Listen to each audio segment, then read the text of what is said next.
Digital platform पर आप सभी का स्वागत है। और आज हम जो बात करने वाले हैं वो हमारा जो इम्पोर्टेंट टॉपिक के बारे में हम डिस्कस करेंगे। एप्लीकेशंस में हमारी लाइव क्लासेस चल रही है डेली, और हमारे यहाँ पर एप्लीकेशंस पे लाइव क्लासेस डेली चल रही है।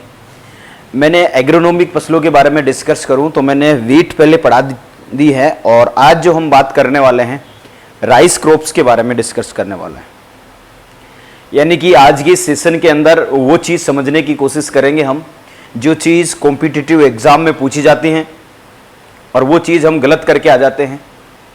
हम ये सोचते हैं कि मुझे तो क्रॉप प्रोडक्शन जो है, जितनी भी एग्रोनॉमिक फसलें हैं वो सारी मुझे अच्छे से आती हैं, ज्वार मुझे अच्छे से आती हैं, पल्सेस क्रॉप मुझे कम्प्लीटली अच्छे से आती हैं, मुझे जो है फाइबर वाली क्रॉप्स मुझे अच्छे से आती हैं, और दूसरी सीड स्पाइसेस क्रॉप मुझे अच्छे से आती हैं। और जो भी एग्रोनॉमिक फूड ग्रेन वाली फसलें हैं जैसे बाजरा है, राइस है, मेज हैं, वीट हैं, शोरगम है, ये सारी जितनी भी एग्रीकल्चर सुपरवाइजर में सारी क्रॉप प्रोडक्शन से रिलेटेड एग्रोनॉमिक फसलें हैं, ग्रेमिनी कुल की जितनी भी फसलें हैं, फेबेसी लेग्यूमिनेसी कुल की जो दलहनी फसलें हैं, वो स्टूडेंट ये माइंड में ये कंसेप्ट बैठा के जाता है वहाँ पे एग्जाम देने जाता है कि एग्रोनॉमी के सबसे इजी टॉपिक है क्रॉप वाला, और क्रॉप वाला इजी टॉपिक है, इसको इजी मायने में रखते हुए एग्जाम देने जाता है, कॉम्पिटिटिव एग्जाम देने जाता है। और वहां से लगभग क्रॉप से लगभग 4 से 5 क्वेश्चन हर कॉम्पिटिटिव एग्जाम में आते हैं। एग्रीकल्चर के हर कॉम्पिटिटिव एग्जाम, चाहे आप हॉर्टिकल्चर क्रॉप्स देख लो, चाहे एग्रोनॉमिक फसलें देख लो, यहां से लगभग 5 से 6 क्वेश्चन जो हैं आपके एजेटिक ऐसे कैसे आते हैं। कई क्वेश्चंस इजी आते हैं, कई क्वेश्चन जो 2-3 क्वेश्चन आते हैं बड़े डिफिकल्ट आते हैं।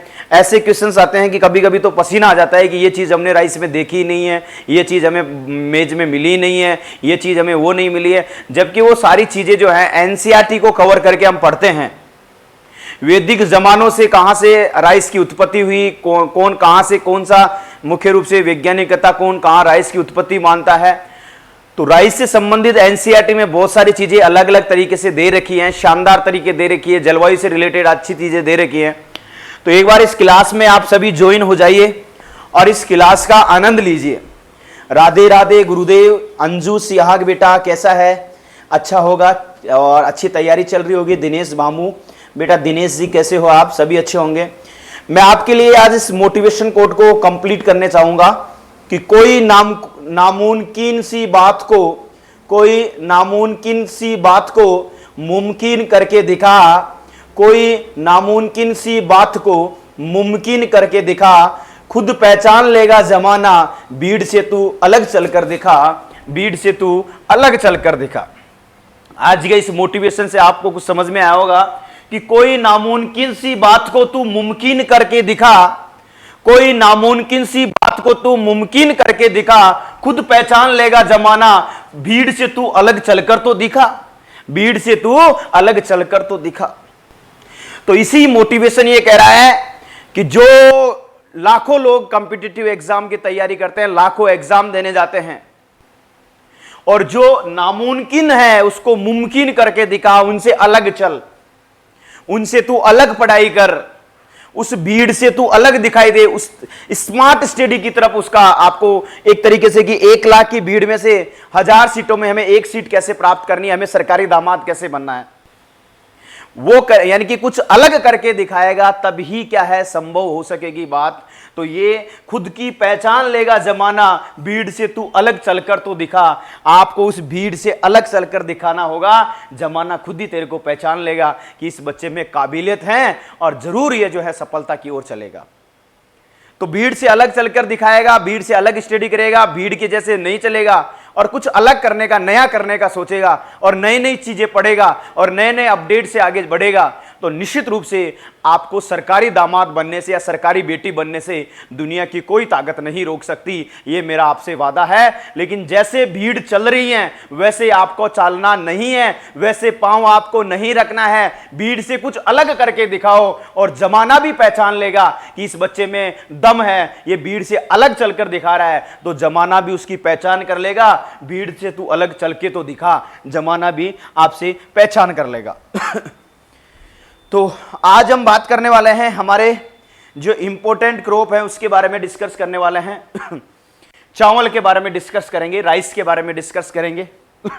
और इस राइस के बारे में मैं सामान्य परिचय के बारे में आज डिस्कस करूंगा, और सामान्य परिचय में जो भी इंपॉर्टेंट बातें होगी उनके बारे में मैं थोड़ा सा आपसे डिस्कस करना चाहूंगा। देखो, सामान्य परिचय में सबसे पहले हम बात करेंगे कि मुख्य रूप से जो है कि भारत जो है खाद्यान्न फसलों का सबसे महत्वपूर्ण देश है, और इसमें मुख्य रूप से जो है स्टार्च प्रचुर मात्रा में और कार्बोहाइड्रेट इसमें पाया जाता है। ठीक है, तो सामान्य परिचय में हम देखेंगे चावल के सामान्य परिचय में, तो भारत में पहले नंबर पर खाद्यान्न के रूप में इसका उत्पादन होता है चावल का। भारत में सबसे ज्यादा उत्पादन कौन सी खाद्यान्न फसल का होता है? राइस का। दूसरी इसमें इंपॉर्टेंट बात है कि ये जो राइस है, इस राइस में विश्व का जो राइस है, मैं बात करूं, ध्यान देना कि धान विश्व की 60% जनसंख्या का मुख्य भोजन है। और देखो, ठीक है, सर्वाधिक जो क्षेत्रफल आपसे मैं बात करूं, सर्वाधिक जो एरिया है, उस एरिया के बारे में बात करूं धान का, तो भारत का पहला स्थान है। भारत का एरिया के अंदर फर्स्ट स्थान है, ध्यान रखना, फर्स्ट स्थान है। जबकि प्रोडक्शन के बारे में बात करें, उत्पादन के बारे में हम बात करें, तो उत्पादन में फर्स्ट स्थान जो है, पहला स्थान किसका है? चाइना का है, और सेकंड स्थान जो है वो किसका है? इंडिया का है। प्रोडक्शन के बारे में बात करूं मैं, तो सेकंड किसका है? इंडिया का है। दूसरी इसमें जो इंपॉर्टेंट बात मैं बताऊंगा, दूसरी सम इंपॉर्टेंट बात जो मैं आपको बताने जा रहा हूं, वो इंपॉर्टेंट बात है बेटा, ध्यान रखना। वो इंपॉर्टेंट बात है कि इसमें प्रचुर मात्रा में स्टार्च और कार्बोहाइड्रेट पाया जाता है। क्या पाया जाता है? कार्बोहाइड्रेट पाया जाता है, और लगभग 77 से 79% इसमें क्या पाया जाता है? कार्बोहाइड्रेट पाया जाता है, अर्थात स्टार्च के रूप में इसमें कार्बोहाइड्रेट पाया जाता है। इसीलिए धान में जैसे मुख्य रूप से कई ऐसे पैकिंग सामान बनाने में, भारत में वैदिक काल से धार्मिक उत्सवों में पैकिंग सामान बनाने में, पर्वों में चावल का उपयोग किया जाता है।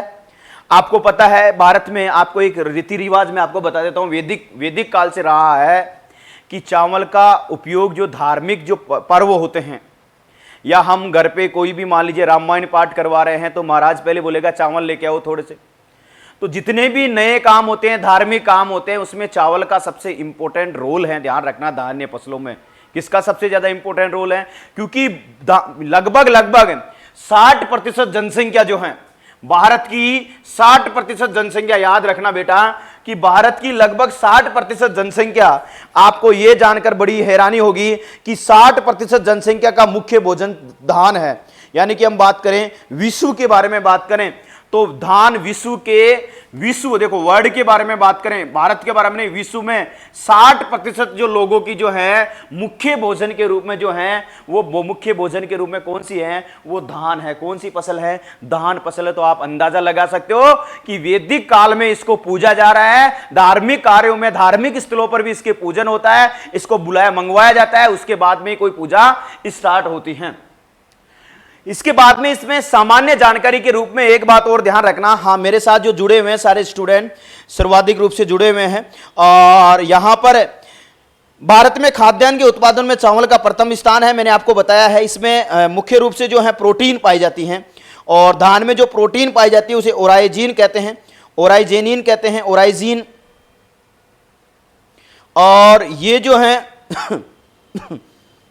ठीक है, ओराइजीन पाई जाती है, याद रखना, ये भी इंपॉर्टेंट है। इसमें जो प्रोटीन पाई जाती है, उस प्रोटीन का क्या नाम है? उस प्रोटीन का नाम है बेटा ओराइजीन। ओराइजीन उस प्रोटीन का नाम है, याद रखना बेटा, क्या नाम है उसका? ओराइजीन।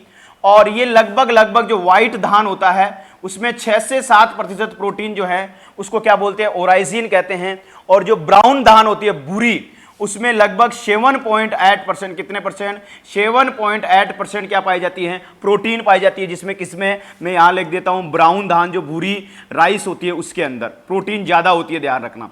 व्हाइट राइस जो होती है उसमें ओराइजीन जाता है, उसमें 6 से 7% प्रोटीन पाई जाती है। क्लियर हो गया सारी बात, सारी बात क्लियर हो गई क्या, आप बताओ एक बार। और इसके बाद में एक चीज और ध्यान रखना बेटा, इसमें और सामान्य बातों में और चीज याद ध्यान रखना कि ये जो है मुख्य रूप से ठीक है, धान में एक बोनी जीन पाई जाती है जिसका नाम है DGU, यानी कि DGU जो जीन है, एक बोनी जो है ड्वार्फिंग जीन पाई जाती है, ध्यान रखना, DGU, यानी कि हम बात करें एक ये ड्वार्फिंग जीन पाई जाती हैं, उस ड्वार्फिंग जीन का क्या नाम है, DG, ठीक है, यहां पे लिख देता हूं DGU, ये इसमें ड्वार्फिक जीन पाई जाती हैं, बोनेपन की जीन पाई जाती हैं। दूसरा मैं बात करूं, ये एक तरीके से चावल जो है शॉर्ट डे प्लांट के अंतर्गत आता है। शॉर्ट डे प्लांट का मतलब है बेटा, ये ध्यान रखना, चावल शॉर्ट डे प्लांट के अंतर्गत आता है। एसडीपी प्लांट, यानी कि हम बात करें एसडीपी शॉर्ट डे प्लांट, जिसको प्रकाश की आवश्यकता कम होती है।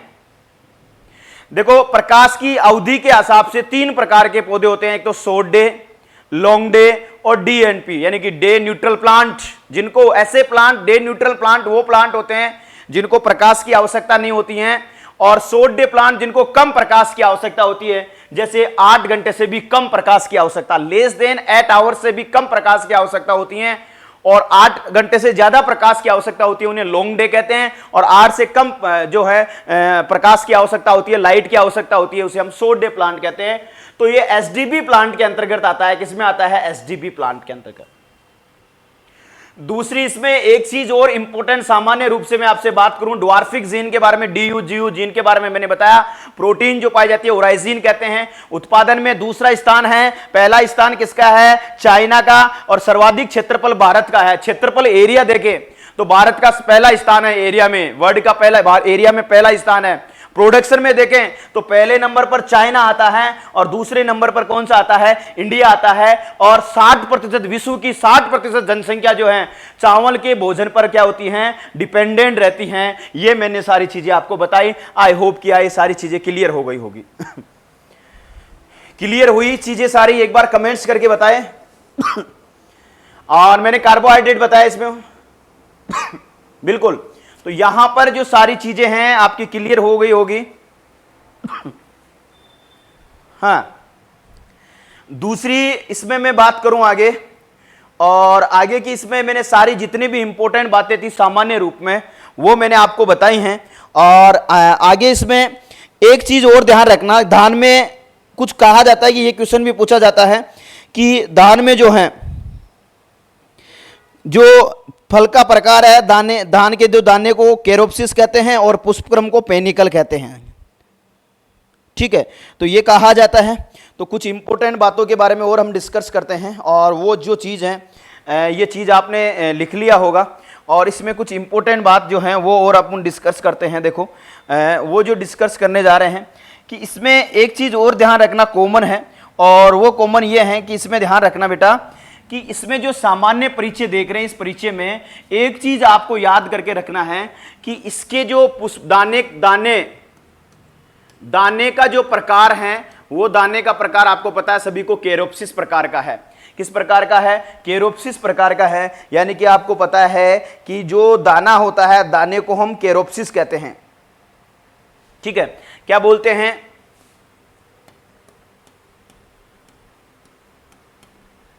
केरोप्सिस कहते हैं। पुष्पक्रम को क्या कहते हैं हम, पुष्पक्रम को पेनिकल कहते हैं।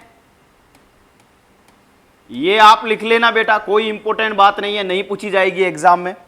एग्जाम में जो चीज पूछी जाती है उसके बारे में मैं आप यहां पे इंपॉर्टेंट करके बता रहा हूं, वेरी मोस्ट, जो एग्जाम में जो चीज पूछी जाती है, सामान्य परिचय में एग्जाम में जो पूछी जाती है उसका ध्यान रखना बेटा क्योंकि धान के अंदर जो है धान के दानों का परीक्षण भार 25 ग्राम और बासमती धान का परीक्षण भार 21 ग्राम होता है।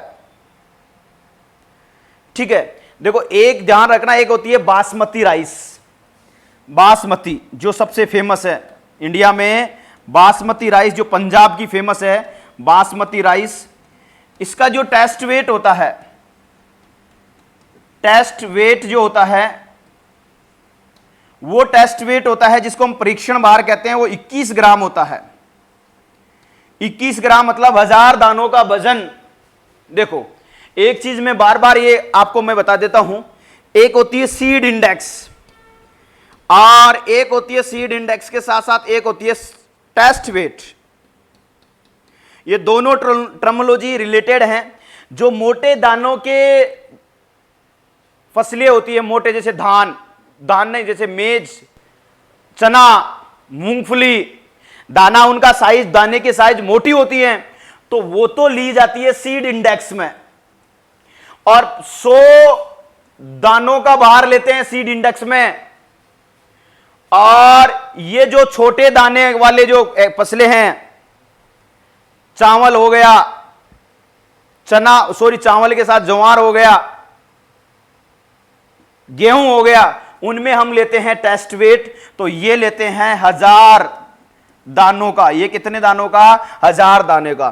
तो बासमती राइस का टेस्ट वेट जो मैंने आपको बताया, और नॉर्मल राइस का जो टेस्ट होता है, नॉर्मल बासमती नहीं, नॉर्मल जो होता है उसका 25 ग्राम, ध्यान रखना कितना होता है, 25 ग्राम, यानी कि 100 दानों का जो है वो कितना होता है, 100 दानों का वजन कितना होता है, 25 ग्राम होता है। कितना होता है बेटा? 25 ग्राम होता है। क्या कॉन्सेप्टली क्लियर हो गया मामला? अब आप मुझे कमेंट्स करके बताओ कि मामला कॉन्सेप्टली क्लियर हो गया। इसके बाद में मैंने इसके जीन और C3 plant, short day plant के साथ साथ C3 प्लांट है, ये भी मैंने आपको बता दिया। और 66% है, तो हम बात करें धान में दाने और छिलके का अनुपात कितना होता है? 66% होता है, कोई बात नहीं है, सबको पता है।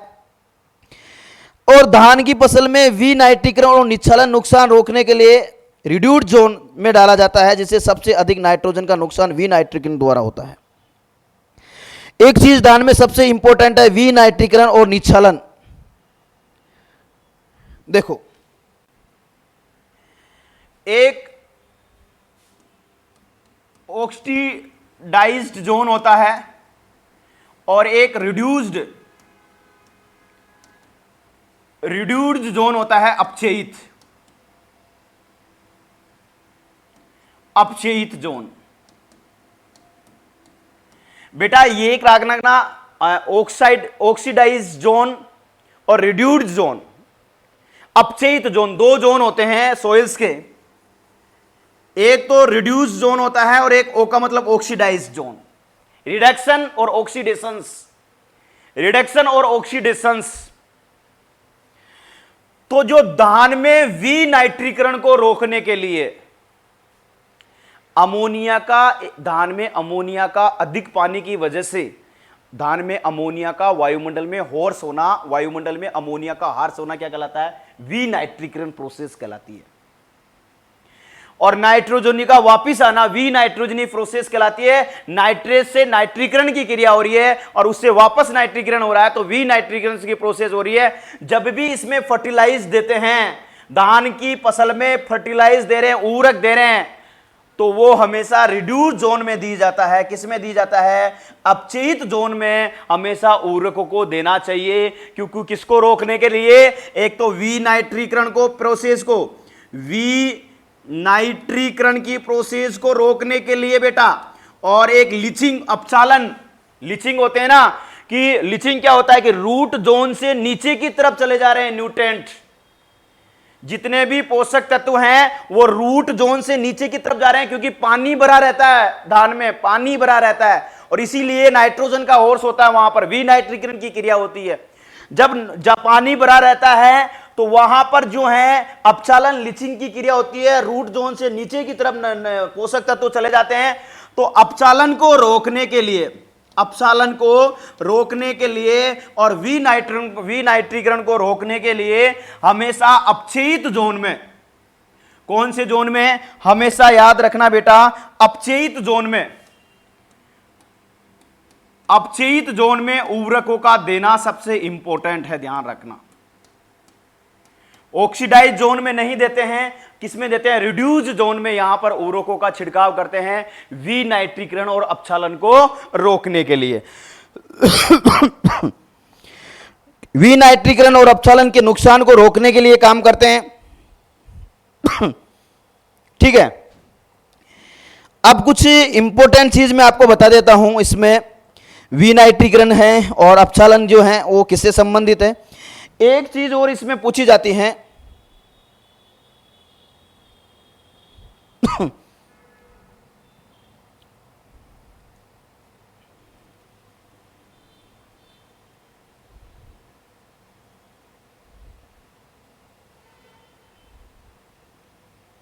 ठीक है, एक चीज और इसमें पूछी जाती है ब्राउन मैन्यूरिंग। बेटा एक टर्मोलॉजी हमेशा ध्यान रखना, एक टर्मोलॉजी बार बार एग्जाम में पूछी जाती है और कई कॉम्पिटिटिव एग्जाम में, डब्ल्यूओ में, एग्रीकल्चर सुपरवाइजर में, कई कॉम्पिटिटिव एग्जाम में यहां से पूछी गई हैं। अंजू सियाक पूनिया, समझ में आ रहा है सभी को? सभी को समझ में आ रहा है? इसको दो पार्ट में हम कंप्लीट करेंगे। देखो यहां पर जो धान में है वो धान में एक सामान्य परिचय के रूप में मैं बात करूं तो धान में ब्राउन मैन्यूरिंग होती है। Sir what is brown manuring, ये सारी चीजें मैंने बता दिया, आपने नोट कर लिया होगा अपनी नोटबुक में। मैं आपको चलते चलते एक मोटिवेट करता हूं कि राह चलते हुए आदमी से आप कभी बात करना और मेहनत किए हुए मजदूरी करते हुए आदमी से आप बात करना। बेटा मजदूर जो होता है ना, जो शाम को सुबह 8 बजे से लेकर शाम को 5 बजे तक मजदूरी का काम करता है। आप उदाहरण ले लो अपने मम्मी पापा को, जो खेत में मजदूरी तो है, खेत में काम करना, मजदूरी करना, इतनी मेहनत करते हैं, इतनी हार्ड वर्क करते हैं। फसल धीरे धीरे फसल का नष्ट होना जाना, पाला पड़ जाना, तेज हवाएं चल जाना, फसल वाटर लॉजिंग होना, फसल का गिर जाना, कितनी कितनी समस्याओं का ओला गिरना, कितनी समस्याओं का सामना करने के बाद में भी उसका जो अंदर से जो कलेजा है वो कभी मरता नहीं है, कभी दिल ऐसे सोचता नहीं है, नेगेटिव नहीं सोचता, नहीं इस बार नहीं तो अगली बार। सरकार के पास भी वो दरखास्त लगाते हैं कि हमें बीमा दे दो, हमें पैसे दे दो, मुआवजा दे दो, फिर भी मुआवजा मिलता नहीं है। अभी भरतपुर, सवाई माधोपुर, धौलपुर के किसानों की हालत क्या हुई, बाजरे की हार्वेस्टिंग की गई थी और हार्वेस्टिंग करने के बाद में जो बाजरा नीचे गिरा हुआ था, बिल्कुल नीचे था, तो वो पानी के अंदर बह रहा है, इतना पानी गिर गया, नष्ट हो गया सब कुछ, जर्मिनेशन हो गया बाजरे के सीड्स में। क्या करें, लेकिन धैर्य शक्ति उनकी बहुत मजबूत है। अब की बार नहीं तो अगली बार, इतनी मेहनत करने के बाद में भी। तो मैं तो आपको एक चीज कहता हूं, धैर्य शक्ति है आपके अंदर, मजबूत स्तंभ बना रखा है, अपने हृदय को, हार्ट को मजबूत बना रखा है। दुनिया की कोई ताकत, दुनिया का कोई बड़ा तूफान आपको हरा नहीं सकता, चाहे दुनिया में कितना ही बड़ा तूफान आ जाए, आपने अंदर से अपने आप को मजबूत कर रखा है। कठिनाइयां आएगी, परिस्थितियां आएगी, समस्याएं आएगी, सब आएगी, अंदर से आप मजबूत रहो, आप लड़ सकते हो किसी भी समस्या से। तो ये मैं आपको बताना चाहूंगा कि आगे हम इसके बारे में बात करें कि एक चीज इंपॉर्टेंट है, ब्राउन मैन्यूरिंग। देखो धान में ये जो धान आपको दिखाई दे रही है, इसमें एक चीज होती है, उसे हम कहते हैं ब्राउन मैन्यूरिंग। देखो ब्राउन मैन्यूरिंग क्या होती है, इसमें सिंपल सी भाषा में मैं बात करूं, ब्राउन मैन्यूरिंग, ब्राउन मैन्यूरिंग का मतलब होता है मैन्यूरिंग, ब्राउन मैन्यूरिंग यानी कि हम बात करें ब्राउन मैन्यूरिंग का मतलब होता है मुख्य रूप से हम इस तरीके से देख सकते हैं कि धान की जो फसल है, आपने धान की फसल लगा दी, सर लगा दी, बिल्कुल लगा दी, ये धान की फसल है, छोटी छोटी फसल है।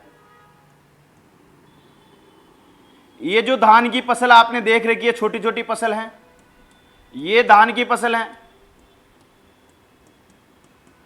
और इसमें ग्रीन मैन्यूरिंग वाली फसल आती है, जो सबसे अच्छी फसल होती है, डेछा। और डेछा की भी इसके बीच में ग्रोइंग कर दी जाती है, डेछा भी इसके बीच में लगाया जाता है। ये बीच में क्या लगा दिया, डेछा। बीच बीच में दो दो तीन तीन प्लांट आपने किसके लगा दिए, डेछा के लगा दिए। अब ये डेचा आपने क्यों लगाया? ग्रीन मैन्यूरिंग के लिए। भाई धान को पोषक तत्व मिलना चाहिए, तो ये कब मिलेगा? एक प्रकार से इंट्रा कल्चर ऑपरेशन किया जाता है किसके अंदर? धान में। ये brown manuring intra culture operation है। अब ये जो येलो कलर की आपको दिखाई दे रही है, ये क्या है? डेछा। और ये ग्रीन कलर की आपको क्या दिखाई दे रही है? ये आपको धान दिखाई दे रहा है। अब ये जो डेछा 25 से 30 दिन का हो गया, एक महीने का हो गया, बड़ा बड़ा हो गया, मान लीजिए यहां पे देखो बड़ा बड़ा हो गया, 25 से 30 दिन का हो गया। कितने दिन का हो गया? 25 से 20 दिन का ये डेछा हो गया। तो इसको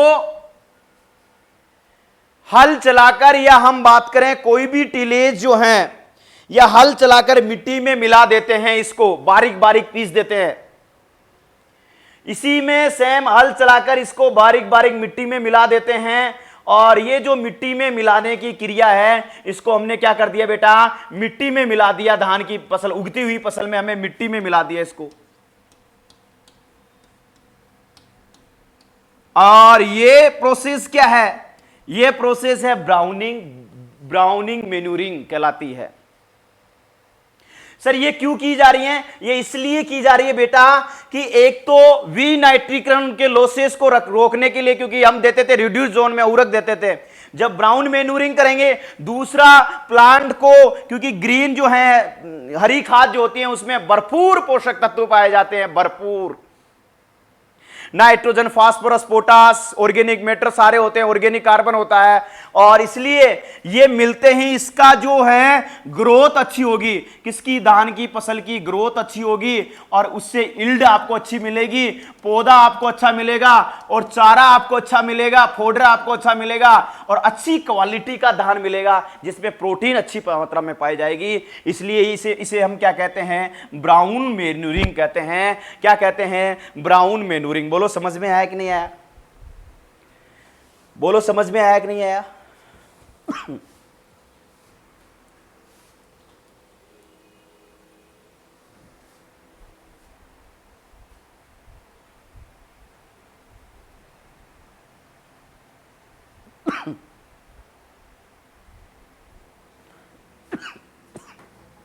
समझ में आया सभी को?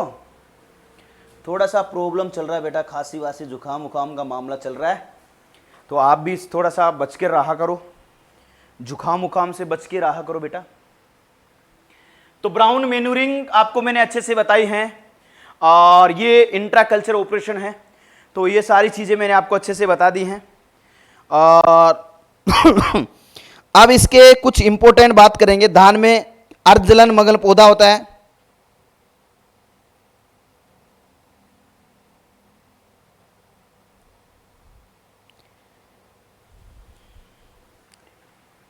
ठीक है।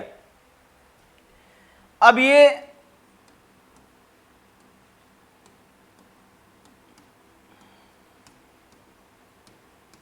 अरेके काइमेटस उत्तक, अरेके काइमेटस उत्तक जो पाए जाते हैं धान में, एक ध्यान रखना, एक क्योंकि ये धान जो होता है अर्ध जलमग्न पौधा है, अर्ध जल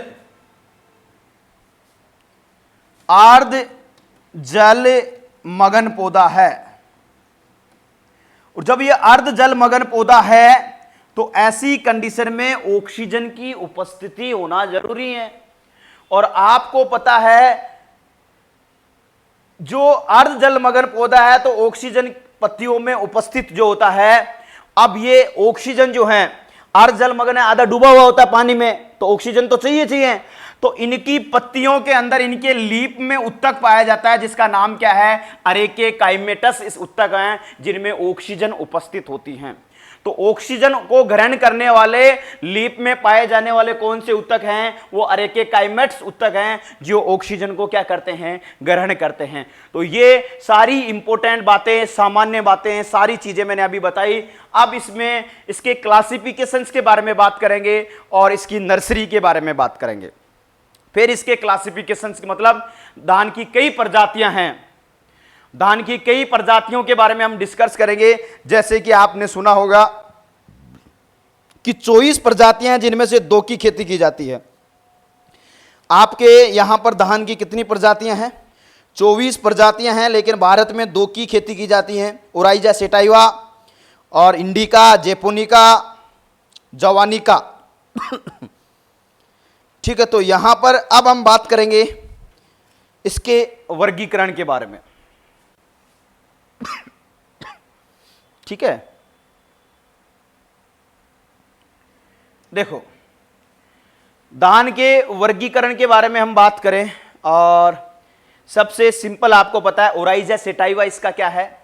आप इसमें ये लिखने की जरूरत नहीं है आपको, तो मैं डायरेक्ट यहां पे बता रहा हूं साइंटिफिक नाम, इसका बोटनिकल नाम क्या है आपको पता है। इसका जो बोटनिकल नाम है उसको हम क्या बोलते हैं? Oryza sativa.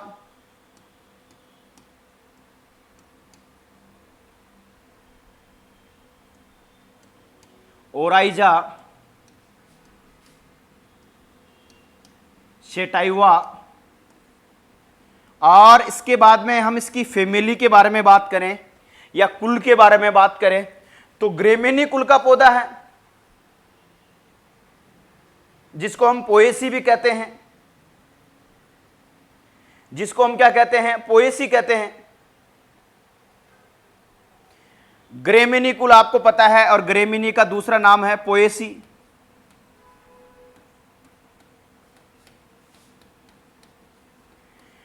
और भारत वर्मा उत्पत्ति स्थान के बारे में हम बात करें, उत्पत्ति स्थान के बारे में हम बात करें, इसकी उत्पत्ति स्थान के बारे में, तो उत्पत्ति स्थान हम देखें तो धान की उत्पत्ति के बारे में कई लोगों का भिन्न भिन्न मत है। कोई चीन बताता है, कोई भारत बताता है, कोई दक्षिण पूर्वी एशिया मानता है। लेकिन भारत की जो उत्पत्ति है दक्षिणी पूर्वी एशिया, जिसको हम इंडो वर्मा बोलते हैं, दक्षिणी पूर्वी एशिया, जिसे हम क्या कहते हैं? इंडो वर्मा। और इसमें गुणसूत्रों की संख्या 2n बराबर, याद रखना बेटा। क्रोमोजोम नंबर आपको यहां पर पूछा जाता है, ध्यान रखना बेटा। और क्रोमोजोम नंबर जो है 2n बराबर कितना होता है? 24 होता है। कितना होता है बेटा? 24। ठीक है। और राजस्थान में धान की खेती सबसे ज्यादा हम बात करें जहां पानी होगा वहीं अपन करते हैं कोटा उदयपुर खंड। देखो, एक तो हम करते हैं मुख्य रूप से, यहां पर मैं एक तरीके से आपको यहां पे बता देता हूं बेटा कि धान का जो उत्पादन राजस्थान में धान का उत्पादन के बारे में बात करें तो जो उत्पादन है वो सबसे इंपॉर्टेंट है आपका, एक तो याद रखना कोटा में,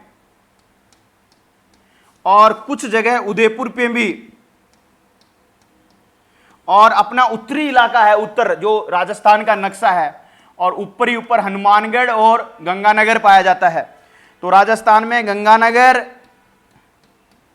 और हनुमानगढ़ में इसकी खेती की जाती है।